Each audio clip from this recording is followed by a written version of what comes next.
Welcome to Familypreneur, the podcast for busy parents building profitable businesses. If we haven't met yet, I'm Meg Brunson, and we are about to simplify business and marketing strategies because balance was never about spending equal time between your business and your family.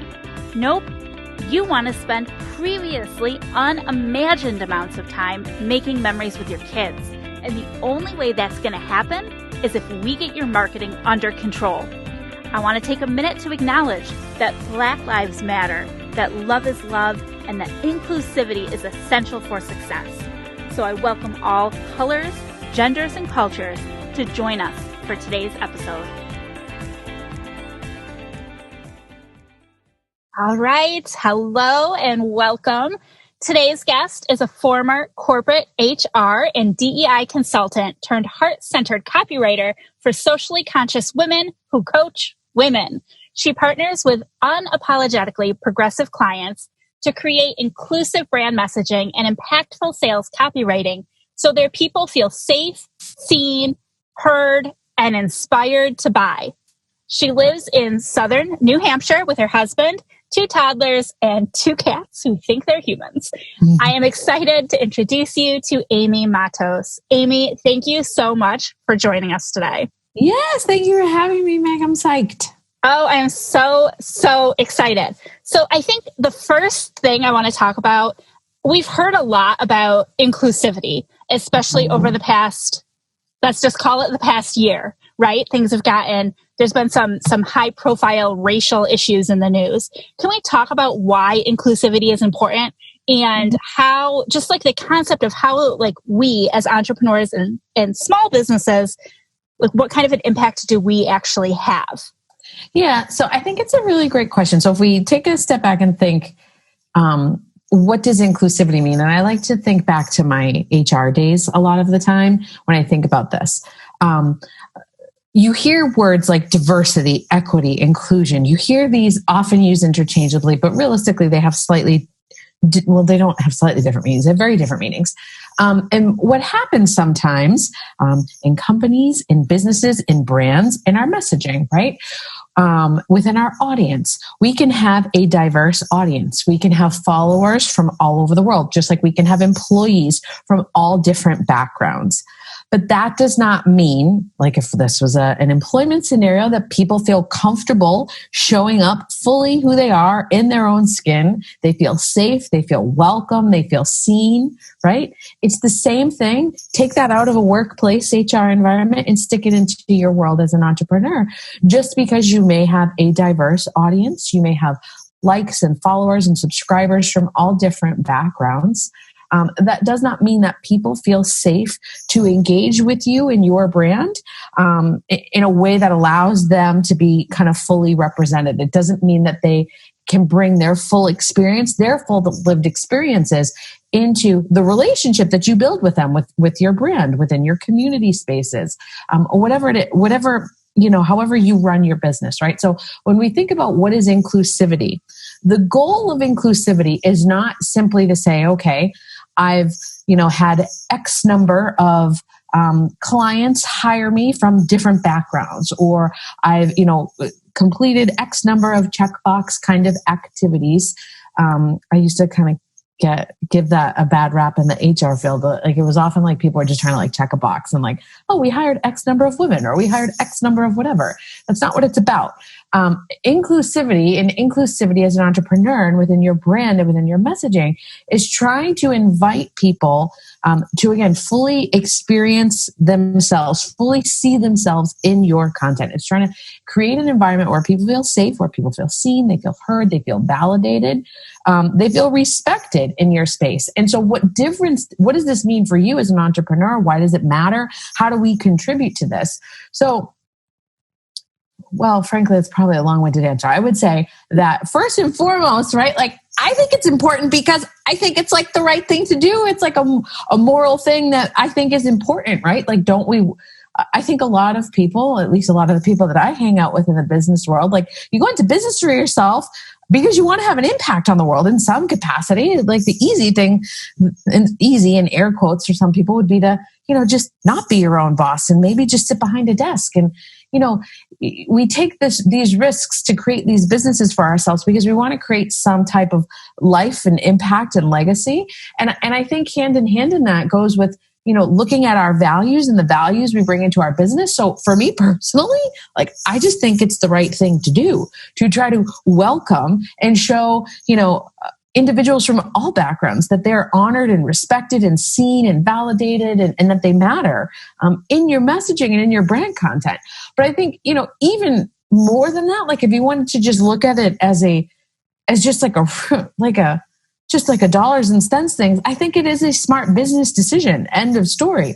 I think that more and more consumers, and this has sort of been trending this direction for a long time, but I think especially within the past year, more and more buyers and consumers out there, they want to understand what brands and businesses stand for. They want to understand how you're showing up in the world, what your values are, what your commitments are.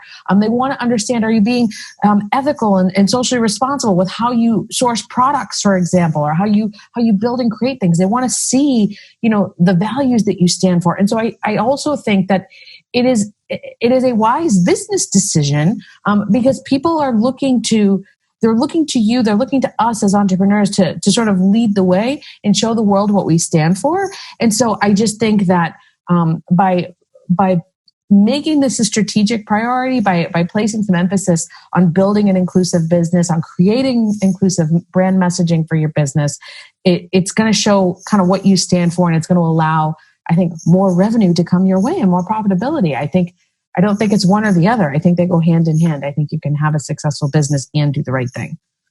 And that I agree with you on those things because we have talked about this before. Yeah. So that's no big surprise.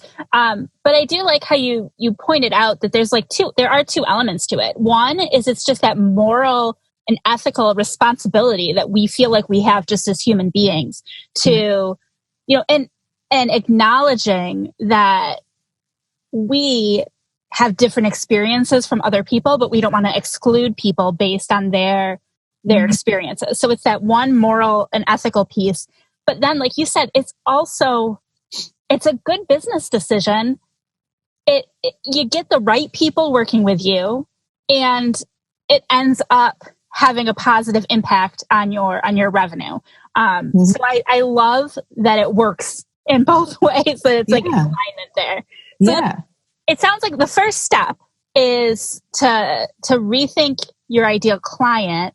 Do you think that we typically design our ideal, for me at least, I initially designed my ideal client to kind of look like me, which I think is problem number one. I don't just mean physically look like me, but have a lot of my same feelings and experiences. And so I definitely feel like that's the first step that needs to happen, is that we have to rethink our ideal client to not design them to look like us. Yes. And I think it is a huge thing. So let's say you've decided, okay, I'm all in. This is important to me. This is a goal of mine. And now, okay, what do I do? The ideal client thing for so many, I feel like, online-based entrepreneurs, especially the coaches of the world, but even service providers and other types of entrepreneurs, often the idea, the genesis of our business, where it came from, it was we've become the coach that we didn't have when we were starting out. We are building the course or the group or the program that we wished we had when we were starting out. We created a product suite that made our lives easier that we wished that we had when we were starting out. Overwhelmingly, the majority of the time, that's what's going on. So inherently, you're thinking about it. Okay, well, what did I wish that I had when I was getting started? Okay, I want to talk to when I'm crafting this idea of, people talk about ideal client avatar, or these other, whatever you want to call it, right? When you're thinking about who you're targeting, if you're just sitting there thinking about yourself, 5, 10 months, years, however earlier, right? Whatever prior version of yourself. Well, if you're someone who brings to the table a whole heck of a lot of privilege. So if I'm bringing to the table all of my white privilege, if I'm bringing to the table all of the privilege I have as a heterosexual, able-bodied, neurotypical woman in America, right? I am writing to a very privileged individual whose lived experiences do not encompass that of so many others in this world. And so I think a really important thing, and something I'll often do when I'm exploring things with clients, and there's a reason why a lot of business development programs or marketing courses, copywriting, like so much of it starts with like trying to understand who it is that you're talking to, right? Who it is that you're marketing to. There's a reason why. And I'll often, as I'm working with clients, we'll dig in and we'll say like, okay, what are the needs? What are the pain points? What's keeping them up at night? What have they been doing wrong up until now? What have they been doing right up? We ask all these questions and we talk through it. And then I always ask this question. It always throws people for a loop. So write this down and ask yourself this. Okay, great. You've just told me all about your ideal client. Marvelous. Now, imagine that very same ideal client with all those exact same needs, pain points, challenges, wants, desires, all of it. Now imagine that they were a much more marginalized version of that person. How would those needs change? So again, if you're the white entrepreneur and so sometimes I'll say, and people ask, well, what do you mean by that? Well, you're a white heterosexual woman. What happens if you are talking to a Black woman who who has a non-binary gender identity, as an example? What if you're talking to someone who's a transgender woman, right? Like, how would that person's needs change based on what you've just described? And then it's always this, oh, okay, wait a minute, let me realize their day-to-day life looks a little bit different. The needs that they have might be a little bit different. Their whatever it is, their life picture is just different. And so it's often a bit of an aha moment that, wait a minute, I need to rethink who it is that I'm talking to and understand that, again, there are people with vastly different lived experiences than yourself. And if you want to be truly welcoming and creating a safe space, you have to understand and try to explore some of that and reflect some of that in the content that you're creating. Now, as a white cisgender woman, and knowing so many people who are like me in my race and gender, it can feel overwhelming. And like, how do you know how to communicate with people who are outside of that, who are in those marginalized communities? And that's what a role that you play, right? Is helping to tweak your messaging so that Yeah. So I think it can definitely be overwhelming. So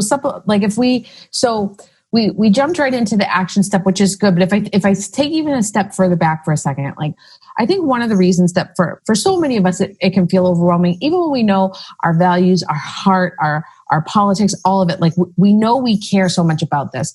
We also, I think, are very sensitive to the fact of not wanting to do the wrong thing or not wanting to say or do something that's harmful to someone else. I think that for a lot of people, we sort of share that. I think that's where some of this overwhelm kind of comes through, because I'll have people sometimes who reach out to me and are like, well, what words can I say or what can't I say? And it just doesn't exist. Like, it's a line I use often, and I'll say, like, what we're essentially doing is we're creating new language for your business. Language, like gender, is fluid. I'll say that often, right? And I think that before we even sit down to say, okay, let's rethink the ideal client, I think, again, it's really important to dig into, why is this so important to you? It shouldn't just be about like, oh, hey, like I want to make, some money because some chick on a podcast told me that it could be profitable, right? When you sit down and I think you really dig deep into, why does this matter for you? You become so committed to like the bigger purpose that you're bringing into it, that it can become easier to sort of sift through and say, wait a minute, I'm starting to get overwhelmed by this, or I'm starting to get worried about doing the wrong thing or saying the wrong thing. It can become easier to take kind of, we say it, I feel like all the time in like entrepreneurial, like that messy action forward to just get started. I am someone who's very fortunate in that I am in an interracial marriage. So I've had a lot of practice, frankly, screwing up and having to be held accountable and having to apologize and all the things. I think once we start evolving our messaging and start taking the good faith effort, that's not to say that we're never going to get called out on it, because it becomes a lot easier to say, oh, wow, I didn't realize that. I didn't know that the thing I was saying or doing was harmful. Whew, I'm glad that somebody pointed that out to me. Mm-hmm. I'm really, really sorry about that. I'm going to do better. And that's like often not the worst thing that can happen. I mean, theoretically, you could lose a client or whatever, but like that's often the most painful part of it. And so when you realize that, it becomes a little bit easier to step forward and try to cut through some of the overwhelm. I think another thing, quite frankly, that goes hand in hand in it, because so many of us hang out in circles that look so much like ourselves. It's just the thing that happens in human nature. I think the more you can try to at least expose yourself to different types of conversations, whether that be making it a priority to read more books, by, people whose backgrounds and lived experiences differ from yours, whether it's, reading different types of articles, whether it's listening to podcasts or showing up in clubhouse rooms or these types of conversations, right?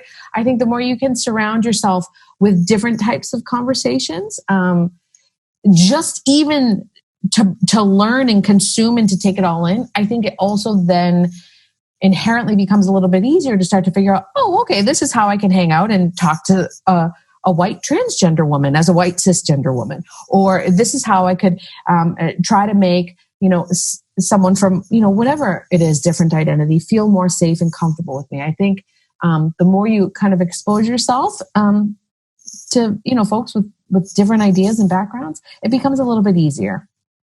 No, and I like that example. One of the things, there's a lot of virtual summits and stuff happening. Mm-hmm. So I've joined a couple virtual summits that have more Black speakers or diverse speakers than I may see in my own circles, or searching podcasts, and the same thing. I noticed a lot of my podcast hosts were all white women. And so I started to look outside of that, to look for podcasts hosted by other races or religions and things like that to try to expand.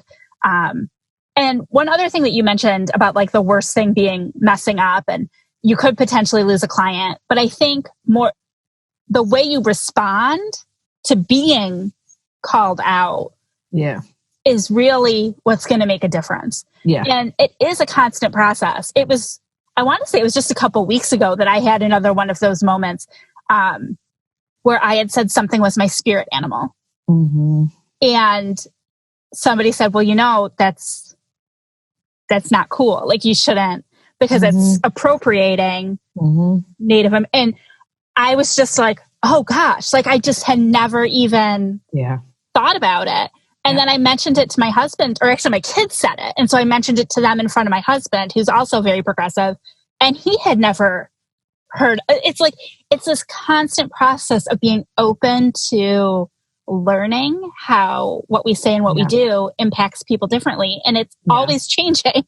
But you just do your best. Yeah. And I think I'm reminded of something. So, and like for me, and you'll even see this, right? Like in the inclusive messaging space, like there's a ton of debate in the diversity, equity, inclusion, justice space. Like there's certain things that we all know you don't say and do. And then there's things that are somewhat in this like kind of gray area. Well, is that okay or is it not? This person's telling me it's okay, but that person's telling me it's not. So that's why I also think it's really important to set kind of your own goals and strategy and framework and like your own sort of opinion and beliefs around what this means to you and your business. So like, as an example, I participated in a webinar. There's a woman that I follow on Instagram, Catriceology is her handle. She's great to follow. And I would highly recommend any of her programs. But, after listening to one of her programs, I came up with this idea that like my personal belief system as it relates to inclusive messaging and trying to build an inclusive anti-racist business is my goal is to do less harm, period. Do less harm.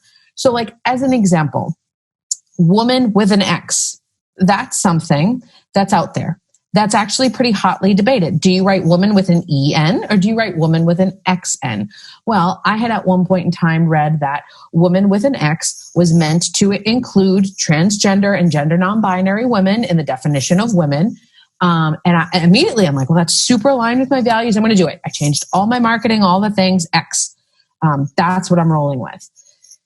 Subsequent to that, I learned and I found that there was this entire other train of thought and theory that, well, wait a minute, actually, Woman with an X, there are many individuals in the transgender and gender non-binary community that find women with an X actually very harmful and very exclusionary, because why aren't they already included in women with an E? And there was this entire discussion, and there was this history around where the origin of the word came from, just something that I just did not know at the time. And I was pretty upset with myself that I somehow missed it. That's not what the point is.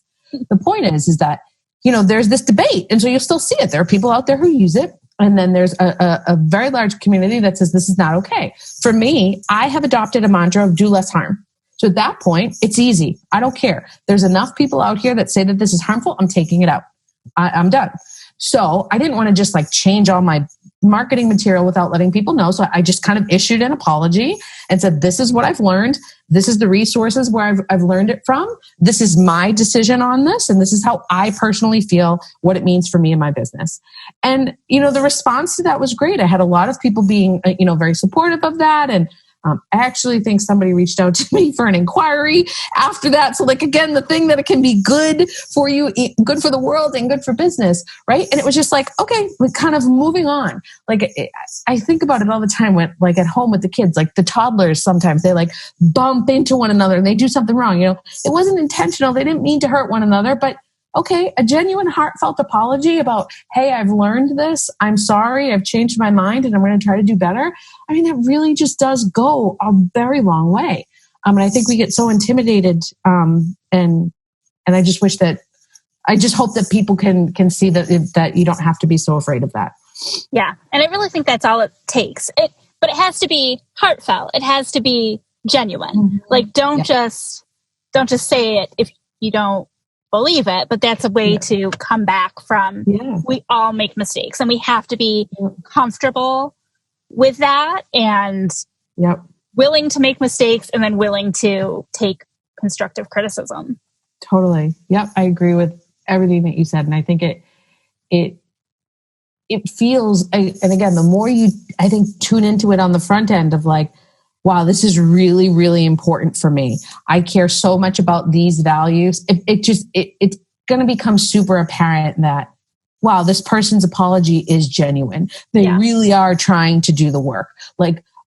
Most people out there, even yourself, myself, you can spot from a mile away, the people who are genuinely interested and they care. And these are issues that are important to them and important to their business. And they're going to make it a priority. To the folks out there who just don't, and they just are throwing up at the black square because it's the cool thing to do on whatever Tuesday. So I think that people can tell and people can see, oh, wow. Okay. Yep. They meant it. Cool. Let's move on. Yeah.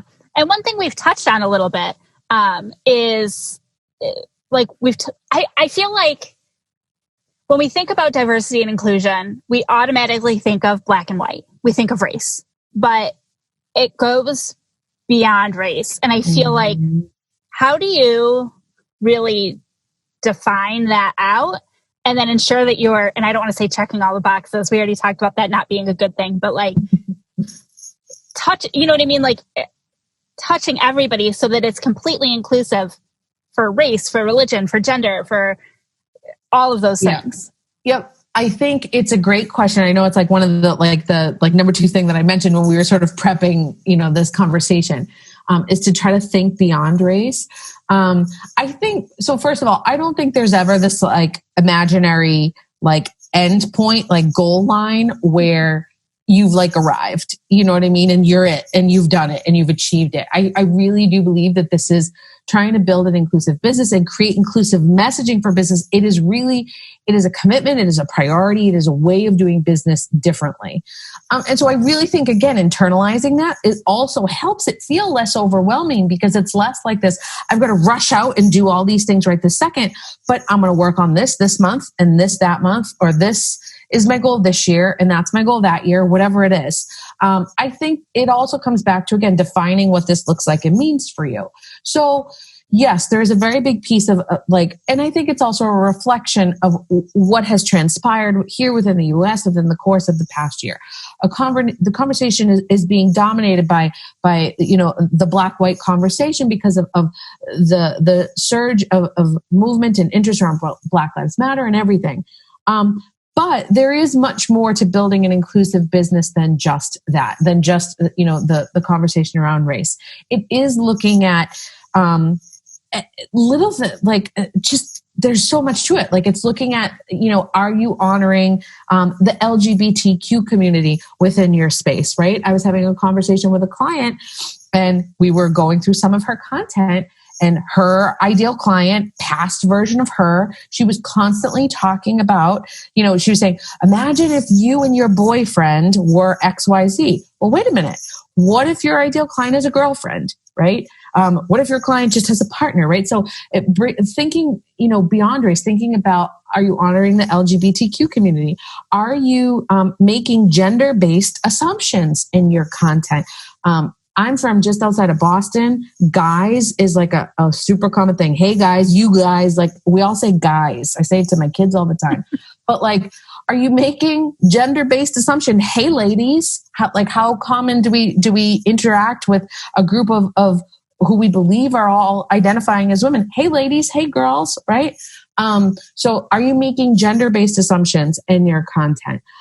Even to things like, just people with different abilities, right? Are you, have you started to incorporate image descriptions in your, that accompany your photos on your Instagram feed, for example, so that somebody with visual, who needs visual assistance in how they read the content to them, can they understand what they're looking at, or what you're trying to show them?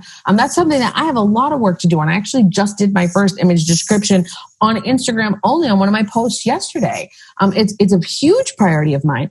Are you, when you're using video, are you using captions?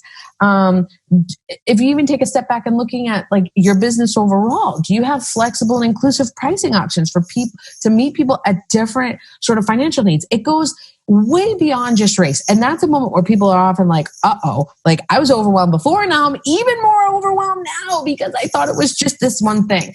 And that's where, again, I say a couple of things. It comes back to recognizing this is a way of doing business. You're in business for the long term. I'm assuming, for a lot of us, this is like our baby that we're going to create and live and do and be for the rest of our lives. So you've got time, right? You've got time to just kind of slowly and methodically go through some of this. And two, again, I think as you're exposing yourself to more content, it will start to become a bit easier about where and how you can start to incorporate these changes into your own messaging for your brand. Yeah. And I'll tell you, like a personal example, I've often wondered if I'm doing a disservice to talk about moms. Mm-hmm. And this is me being, just put myself out there, but like, I'm not sure if everybody, like if somebody who's, here I go, trying to like get my words right. Somebody who's like non-binary and a parent, I don't know if they would necessarily relate to the word mom. But at the same time, I'm not, do you know what I mean? Like I fight with that a lot. So that's just an example of that's like my next step is I need to figure out if using the word mom is, it's harmful or not. For me. I think it's an interesting thing because it's something that happens often. So people will ask like, so wait a minute. So I'm supposed to be inclusive. So that means I need to include everybody. But I've always marketed just to women. So this means I have to start marketing to men now, but I don't want to do that. Or I do, I work specifically with moms. So now do I have to work with dads or different things? And I think the important thing to kind of remember is, are you making, here's what I would think about. Like we often think about our spaces or our audience as kind of a community. And I've actually was reading recently that there's there's paid community and then your audience is your audience. So they are distinct. But anyways, if you had to put yourself in the shoes of the most marginalized person in a room of all parents, female or female identifying parents, would the most marginalized one in that room be upset by the term mom? Or does that person see themselves as a mom too? I don't know. that's, I think, a question that you're going to have to discover. I think people, it's an easy reaction to have, and I can understand why it's something that you would think about. I don't think deciding that you want to be inclusive in your messaging means that you have to start speaking to everybody. I think there was, I think it was Trudy LeBron is another really brilliant educator in this space. And I believe it was she who said this early in the, shortly after everything happened last year with George Floyd. She made a post, and it was to the effect of, in order to be inclusive, sometimes that means you have to exclude certain people. If allowing certain people into a space is going to be harmful for the most marginalized people in that room, then we need to keep those folks out of that space. So I don't think that within our messaging, we need to now welcome everybody, but it's about making sure, and again, this is why defining what it means for you, I think, is so important. Figuring out, again, within your group, the people that you want to speak to, are you making all of them? Are you making the most vulnerable people within that group feel safe and feel seen? I think it's an interesting question. It might be something that, you at one point do some market research on, or see if you can find, very specifically, someone who would consider themselves as gender non-binary. Do they use words like mom or dad, or do they just consider themselves a parent? It would be interesting to understand. And maybe if again, you're trying to work mostly with women or people who identify as women, maybe you flip from mom and say, women identifying parents or something like that. Or you could say moms and parents who identify as women, or parents who are comfortable in the spaces that prioritize the needs of women, things like that. I think where a lot of, if we take it back to the woman with an X conversation, oftentimes a lot of these words, it happens. So my husband is a Dominican immigrant. We have conversations all the time about Hispanic versus Latinx and things like that. Oftentimes these labels are derived not from the people in the group, but from white people as a way to throw a label on someone and categorize them in one way. And that's why sometimes these labels can be harmful or problematic for different folks. And so I think that if we go back to women with an X, part of the reason why that was considered to be so harmful is because it didn't really center the needs of the people it was trying to protect. It was created by other people and say, oh, here, let's throw this label on you and then it will work. And so I think, following, if your concern very specifically is, well, would somebody in the gender non-binary community be hurt by being called a mom? You're going to want to go kind of direct to the source and try to see if you can consume content by folks within that community, and sort of take your cues from there. Well, I think that answer, number one, it's helpful for me. And number two, I hope that it's hugely helpful for everybody else listening. I know I seem to attract a lot of people who are serving female identifying clients, in one way, shape, or form. So even if you're watching or listening and you're not specifically marketing to moms, you may be marketing to women, and the same lessons, the same answer applies. And I really like that shift to think about your audience and that most marginalized person. I think that is a brilliant approach to ensuring that your messaging is on point. Yeah. I think another thing that you can do is you can just, rather than try to define the group with a label, you can just explicitly say, I serve moms, women who identify as parents, XYZ, and just specifically say. So like I've now within my own site, I'll say like I support women, and I'll say like, Black, Indigenous women of color, Latino women, gender non-binary, non-conforming. I'll very explicitly sort of define who I mean when I use the word women. And so there's no, my hope and the goal is that there's no sort of room for, well, wait a minute, is she not talking to me? I'm very specifically saying, the types of individuals that I'm trying to support. And so I think, if you're ever in question or in doubt about a particular label, Is there a way that you can step back from the label and just explicitly say who you're there to serve is another way to go about it. And I think it also depends upon where you're putting that information. Like as somebody, my background is in advertising, like ads where you have concise little bits of space. Yes. And so something like that, a long explanation wouldn't work there, but it would work on our website. Yep. So it's just, and I think in those cases, I try to find imagery that shows diversity, which is tough. I don't even think that was something that when I mentioned when I was talking about, thinking beyond race, you know what I mean? Yeah. Your imagery and stuff like that. I know we talked about captions and we talked about all the other things, but imagery is a huge part of, creating inclusive messaging is what are the images that you're creating. And I do think, I also think the more that you, I guess, prioritize and work on this, and show that, if you've got a statement on the website, you've got, on your podcast questionnaire, you have sort of your value statement, you do post images, you do, I think that, I don't want to say like you get the benefit of the doubt, because that's not the thing that I'm trying to say, but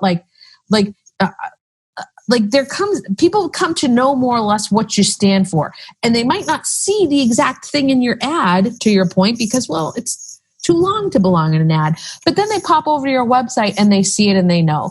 Or they see the rest of your body of work that is your business and they kind of know. So I do think that the more, the easier it becomes for you to start incorporating all of this throughout your brand, the easier it's going to be for you. And that kind of reminded me too, it's important, if this is a value that you hold, and if you've made it this far in the conversation, you do. So if you've made it this far in the conversation, now is the time to really implement those changes. Yeah. The last thing that you want to do is wait until something tragic happens, like George Floyd, and then suddenly change everything, because that doesn't look genuine. I know that there were, like I said, I follow a lot of advertisers, and there were some advertisers who had never used a picture of a Black person ever in years. And then after that, they had a stock photo with a Black person and message it, and it just reeked of insincerity. Yeah. So start taking those baby steps. And I like, you mentioned this before too, you can't work on it all. So like, we can't all of a sudden focus on race and gender and religion and, visual and heart, deaf and hard of hearing issue. We can't focus on them all. Pick one, master that, and then slowly start building them out. I made sure when I do my summits that everything is captioned. I also have experience working within the deaf community. So I make sure everything is captioned, because I have a lot of friends and followers who are deaf. But I haven't done the visual stuff on Instagram, like you mentioned. So, and I know I can't add that on today. But that'll go in my to-do list, so that when I've got bandwidth to expand and become more inclusive, that will be what I do. And that's exactly the thing, you just kind of, just like any other goal that you have in your business, like it just becomes a thing. Maybe you give yourself something to focus on for the quarter, for the month, for the year, who knows, start somewhere. I think that, again, personally, we know how I feel that, I feel like we have a moral obligation as individuals, but I also think, and this is something that, I say, and I'll talk about this often within my own channels. And I know I'm trying to come across as like shamey or judgy. Like I very openly share when I screw up and F up, because I want to kind of normalize that behavior. I've shared at different points in time some very kind of open conversations about, my experiences in being in an interracial relationship and the whole bit. But I think part of it, not only are people going to all of a sudden be like, oh shoot, she just decided just today, after George Floyd happened, to put something out there. I think that part of it is also like when we don't say anything, people are looking, they're paying attention. So whether you say something or you don't say something, your audience is coming up with their own narrative around it. And so wouldn't you rather be in the driver's seat around what that narrative is? Even if it's imperfect, even if it's intimidating, even if it's like, oh my gosh, am I going to screw something up and say or do the wrong thing? People are looking, they're going to wonder. And they're just going to wonder. They're going to make up their own story in their own mind about, oh, well, that's why Amy hasn't come out and said anything, because this isn't important to her. They're going to come up with that kind of a narrative. So I just think it's, again, if this is truly a value of yours, you're going to want to control the way in which you have that conversation. That was the point that I lost for a hot second there. No problem. And I think one of the things that's been a great help to me has been having people who I know I can go to with questions. Mm-hmm. So I think and I can't necessarily tell you like who you're going to, because you don't want to just go out there and be like, hey, I'm looking for a gay friend. Like, you don't want to do that. But like our Facebook group, the Familypreneur community, is a great place where you can ask those questions, and people in that community are used to these conversations. And it's just find your space. Yes. Find people who are like-minded, who are willing to have these conversations with you, so that, like, yes, you can go read books and listen to podcasts and do research, but also actual real life people that you can throw ideas around with, because that feedback is invaluable. Yeah. Now, we had 3 kind of action steps we wanted to touch on. So I want to make sure we touch on the last one. I feel like we could just talk about stuff forever. I could talk about it all day. So the last one is appropriation and things to watch for regarding language appropriation. And I don't know if bringing in the spirit animal, like I said, that was my just latest, just open mouth insert foot moment. Yeah. I think it's a great, it's interesting that that you shared that example. I've had my own examples. I think that,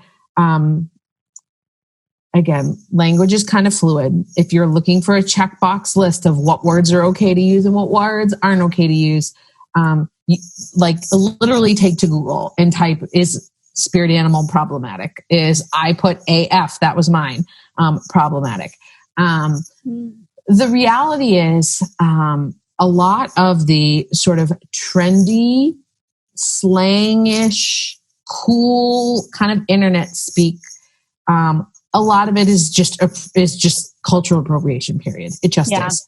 I'm not suggesting that all of it is. I'm just saying that inevitably you're using, particularly if you've never heard the term AAVE or BVE, it stands for African American Vernacular English, or Black Vernacular English. It's something that I encourage you Google and just do your own research on. And again, this is why having your own sort of framework for what this means for you, I think, is so important. Literally, I've hired my own coaches, business coaches, to help me with my own diversity, equity, inclusion sort of initiatives. And within there are differences of opinion on the use of AAVA in content.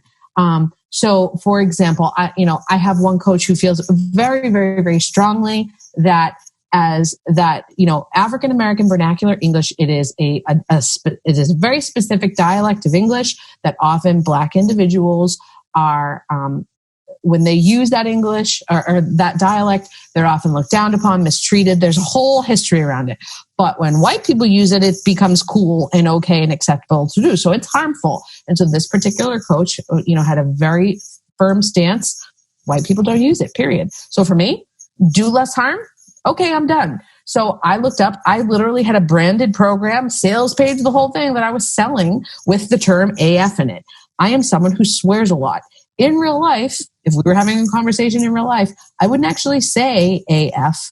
I would say the whole thing. No, kind of cute abbreviations needed. And yet I created my program with that because it was, again, the cool, hip, internet trendy thing to do. And so sure enough, when I'm like, I know this is going to come up. And sure enough, I looked at it and it was like, yep, there are some people out there who say that it's fine, but there's a lot of people out there who say that's not fine. That's AAVE. You shouldn't use it. So again, for me, I'm done. My whole philosophy is I'm here to do less harm.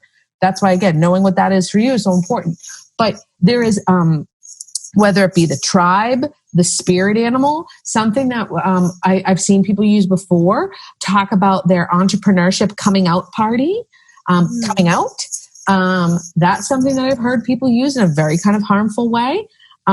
There's lots of, again, if you think of any kind of cool or hip or trendy kind of a thing, and especially if you don't actually say it in real life, I would really look long and hard about why you're writing it and why you're typing it out. And literally when all else fails, turn to Google. Spend some time Googling AAVE, Google BVE. Literally you can type in words and say, is this word that? Is this word AAVE? And you'll find it. And again, then you have a decision to make. Are you in the strict, I'm here to do less harm? Are you in some other space? I think there's a lot of different ways that you can approach it, but I think it will be helpful because we just all do it, and we do it way more frequently than we realize. There's just this history of white people and, just sort of taking pieces of other people's culture, other people's identity, other people's language, and using it in a way that, all of a sudden we made it cool when for somebody else, like they were persecuted for using that language or they were chastised for when they came out or whatever it is. So I really do think, again, and I say it all the time, you're creating new language for your business. Language, gender, this stuff is fluid. And so you have to understand that, again, what you're doing here is you're taking kind of an ongoing look at, are you using language? Are you creating new language that speaks to your audience in a way that makes them feel safe, seen, and heard? And if you're regularly looking at it and assessing this, you're going to find that it's going to become easier and easier to do when you do like what we said. Think beyond race, rethink your ideal client, and pay really close attention to when you're writing words that feel really cool but aren't actually things that you would say in real life. That should be a flag that's going off in your head that, wait a minute, why am I doing this? Now, do you, this is honest question with this conversation. I haven't heard this about the AF. Do you know what I mean? So, yeah. So that's not something you would say in real life. What if it was something you would say in real life? So, no, here's the other thing. Like my oldest daughter is biracial. She's 13. Yeah. So she will sometimes speak with some of that. Yep. And so I will speak it. And here, I don't want to make it sound, but you know what I mean? Like you banter with your own kids, just like you banter with a friend who may be of a different race. Yep. Like at what point is it appropriation? And at what point is it still kind of under an appreciation umbrella?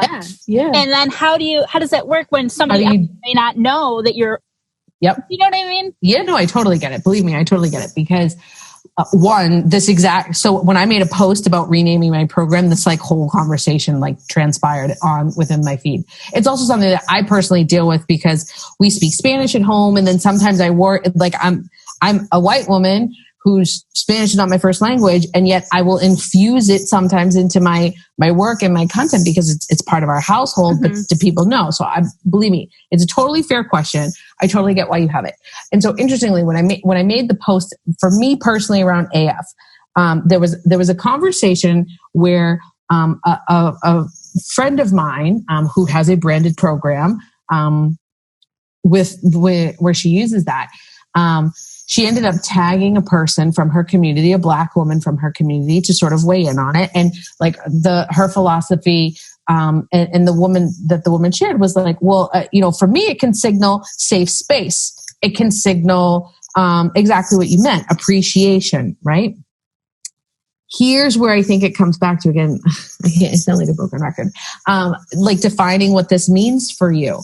Like, now she was, and again, I know that this particular person, she has her own story with all of these issues. She talks very openly about this within her community, and she made a decision around using AF with sort of the support and sort of in discussion with her community, and agreed very much to adopt it. And that's a beautiful thing that works for her. Like there's no one way to run business. There's no one way to do inclusive messaging, right?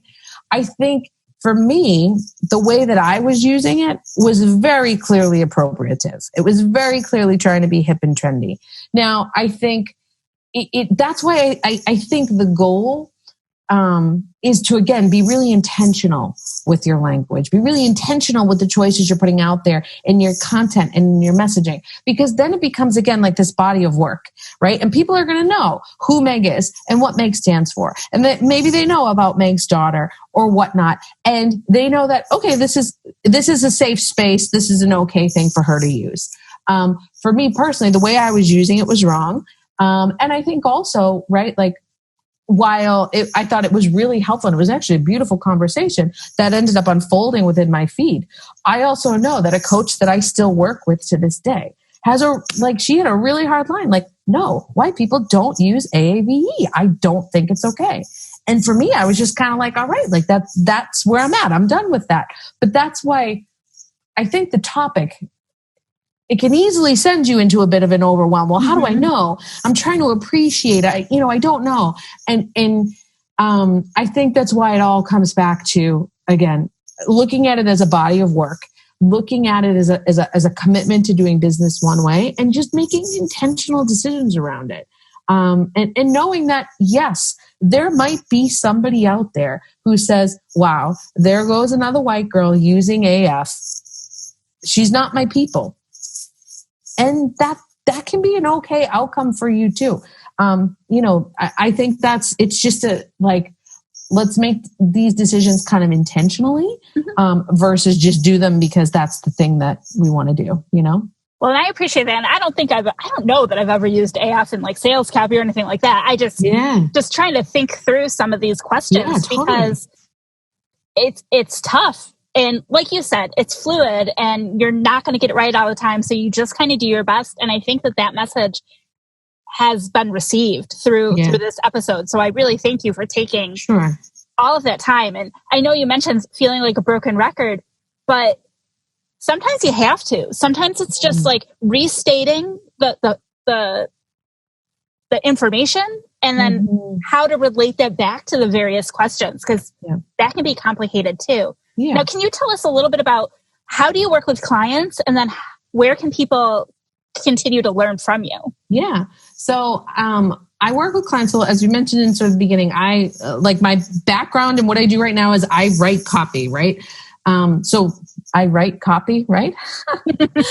That sounds funny. I actually say that all the time and I write it all the time. Anyways, so I write for people literally. So I will work with clients. I work with clients in kind of two ways. Either I'm working with clients who come to me and say, I need you to write me a sales page or a website or some emails or social content, right? Beautiful. What do you need written? I love writing things. So, I do have a questionnaire that everyone fills out beforehand to make sure that we're on the same page, values-wise and all the things.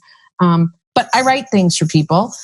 Or I work with people who are in a space where they don't even, either they're just getting started out, or they're rebranding, or I'm working with someone right now who's kind of moving in a different direction from a service provider model to an agency model. I've worked with someone else who's just recently decided they want to incorporate more of their values in their business. The other way I work with people, when I don't have clients who are like, I'm ready to write this thing, take it and write it. I help people come up with, I would sort of define like the heart and soul of their message, like a brand messaging framework for the person who's like, I'm rebranding and I need to figure out how to talk to a new type of client. I'm repositioning myself in the market and I need to figure out who I'm talking to and how to describe the problem that I solve. So I help people come up with kind of like think of like a vision board, but for copy kind of, where literally we come up with sort of a messaging framework for your business to help you understand, this is who I am. This is my unique selling proposition. This is who I'm talking to. This is how I solve problems. And this is the type of language that I use in my business. So I do a lot of like that core brand messaging stuff. And then I also write things for people, which is I still can't believe that I get to do this, that this is my real life. It is so much fun and I absolutely love it. So that's what I do and how I work with clients. Where you can find me, I hang out most. I post the most on Facebook. I consume the most on Instagram and lately on Clubhouse because there's just different types of conversation happening on that platform. Although that platform has a lot of question marks in its early days. So I'm kind of like approaching it with caution. But Amy Matos 28 is my handle basically everywhere because there's too many other Amy Matoses in the world. And 20 is my lucky number. So Amy Matos 28. Or my website is just www.gleampeoplestrategies.com because we have to create long, cute business names when we first get started out. And now it's very sentimental to me. So there you go. Well, I will put all of those links in the show notes. And thank you so much. This went super long, but it's a super important topic. And I think you dropped a ton of value. So thank you so much. My pleasure. It's so much fun. Thank you so much for having me here. That's it for this episode of Familypreneur. You'll find all the links mentioned and the show notes at megbrunson.com/podcast. Until next time, I'll see you over in the family